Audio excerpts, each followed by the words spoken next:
জলপাইগুড়ির পর আরামবাগেও job card দিয়ে আবাসে জালিয়াতি। গরিবের ঘরের টাকা তৃণমূল নেতা ঘনিষ্ঠদের পকেটে। এদিকে ঝড় জল তাবনে গরিবরা সেই তিমিরেই।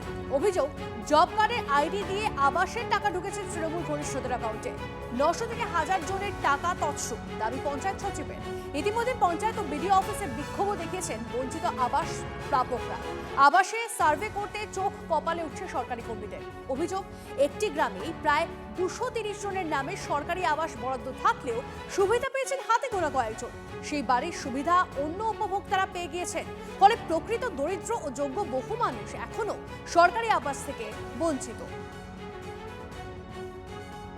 এই তৃণমূল পরিচালিত গ্রাম পঞ্চায়েত থেকেই যত দুর্নীতি, যেটা অভিযোগ 2020, 19, 21 সালে আবাসের বাড়ি দেয়া হবে বলে জব কার্ডের আইডি নাম্বার নেওয়া হয়েছিল এবং ওই জব কার্ডের আইডি দেখে বাড়ি বাড়ি সার্ভে করা হয়েছিল। তারপরে তাদের নাম উঠে আবাসের তালিকায়। কিন্তু আবাসের প্রকৃত যারা প্রাপক, যাদের বাড়ি নেই, যাদের মাথা গোঁজার ঠাঁই নেই, তারা কিন্তু আজও বঞ্চিত, বাড়ি পায়নি।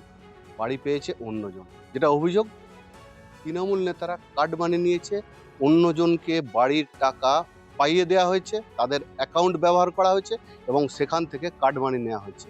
আর এই অভিযোগকে কেন্দ্র করেই সরগরম গোঘাটের বিভিন্ন এলাকা। যদিও গোঘাটের পশ্চিমপাড়া গ্রাম পঞ্চায়েতে প্রায় 1000-এরও বেশি মানুষজন বঞ্চিত হয়েছে আবাস থেকে। তারা পঞ্চায়েতে ঘেরাও করছে, পঞ্চায়েতে এসে বিক্ষোভ দেখাচ্ছে, তার সঙ্গে সঙ্গে বিডিও অফিসেও গিয়ে বিক্ষোভ দেখাচ্ছে। তারা কি আবাসের টাকা পাবে? কেন তারা বঞ্চিত হলো? সঠিক কি তদন্ত হবে? গোঘাট থেকে ক্যামেরায় মধুসূদনদের সঙ্গে তন্ময় বৈরাগী, TV9 বাংলা। বাড়ি পাইনি। আমার নামে জব কার্ডে যখন নতুন সার্ভে করতে আসি তখন দেখলাম যে একটা আইডি আসছে। ওই আইডিটা ধরে চেক করলাম যে মাতুজান বিবির নামে বাড়িটা নিয়ে নিয়েছে আমার জব কার্ড ধরে। আমি যখন অ্যাপ্লাই করতে যাচ্ছি বলছেন যে আপনি তো বাড়ি পেয়ে গেছেন। এই হিসেবে আমি এখন বাড়ি পাইনি। তার প্রুফ ডিটেলস, ব্যাংক ডিটেলস ছবি সব বার করেছি।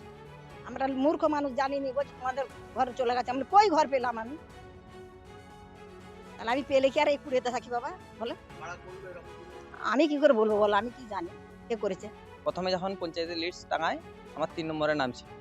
তারপরে সবাই বলতে বাড়ি পেয়ে গেল, আমার বাড়ি আছে। আবার এবারে আমরা জব কার্ড চেক করতে যেয়ে দেখছি আবার মানে নতুন সরকার আসতে আমরা যে ঘর আবার অ্যাপ্লাই করব, সেটা দেখছি আমাদের জব কার্ডে লাল দাগ করা আছে।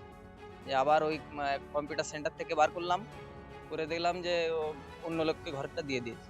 আমার নামের বাড়ি যেহেতু ওর কাছে ঢুকিয়েছে, ওর বাড়ির থেকে টাকা খেয়েছে তৃণমূলের নেতারা আর পঞ্চায়েত। আমার জব কার্ড থেকে অন্য লোক টাকা তুলে নিয়েছে। তুলেছে মানে আমরা জব কার্ড এখন আমার শো করছি, দেখছি নাকি আমাদের আমার জব কার্ড অন্য লোকের অ্যাকাউন্টে ঢুকে গেছে টাকা। রাব্বুলের হচ্ছে অ্যাকাউন্ট আমার জব কার্ড। আমার ঘর সার্ভে করতে গিয়ে এইটা ধরা পড়েছে। আমি এখন সার্ভে করতে যেয়ে দেখছি আমার অলরেডি আমি বাড়ি পেয়ে গেছি। আমি এখনো বাড়ি পাইনি। সেই বাড়ি যাতে পাই সেই তার জন্য সুব্যবস্থা চাইছি।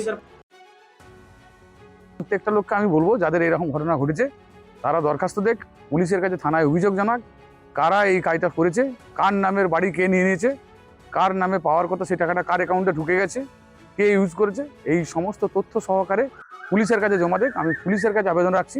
প্রশাসন সচেষ্ট আছে, এইসব বিষয়গুলো গুরুত্ব সহকারে বিবেচনা করবে এবং দোষী যারা অপরাধী, যারা এই ঘৃণ্য কাজ করেছে, যারা চুরি করেছে, তাদের প্রত্যেকটা চোরের যা পানিশমেন্ট হওয়ার সেটাই হবে।